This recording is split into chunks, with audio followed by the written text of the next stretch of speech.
Kia ora koutou, my name is Warren Pegley. I'm a Senior Biosecurity Advisor for Hawke's Bay Regional Council.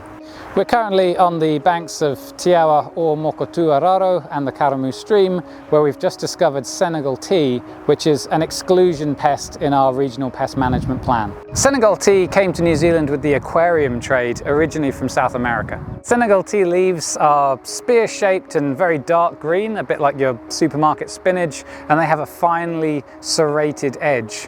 Between November and April, Senegal Tea will flower, and their flower looks very like a clover flower with a spherical collection of white petals. Senegal Tea is a perennial weed, so it dies away in the colder months of winter and then reappears again in the spring.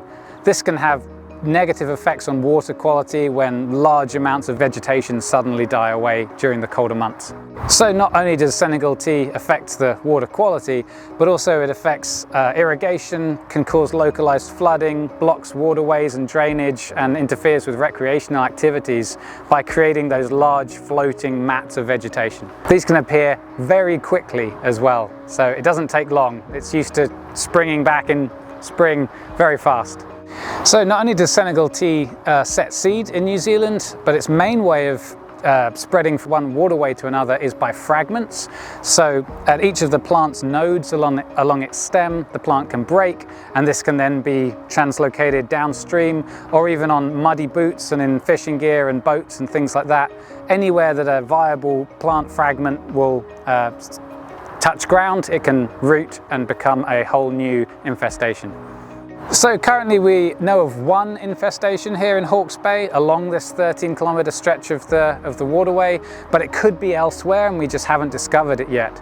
So if people think that they have seen Senegal Tea anywhere at all, doesn't have to be on a river or a stream, it could be in a pond or a lake, wherever they think they've seen it, if people could call in to Regional Council and let a biosecurity member know, that way we can investigate all possible leads and contain the spread. For all these reasons, we really encourage people to check their fishing gear and their boats, to clean down and to dry their footwear if it's muddy, anything that could spread a seed or a viable fragment of plant.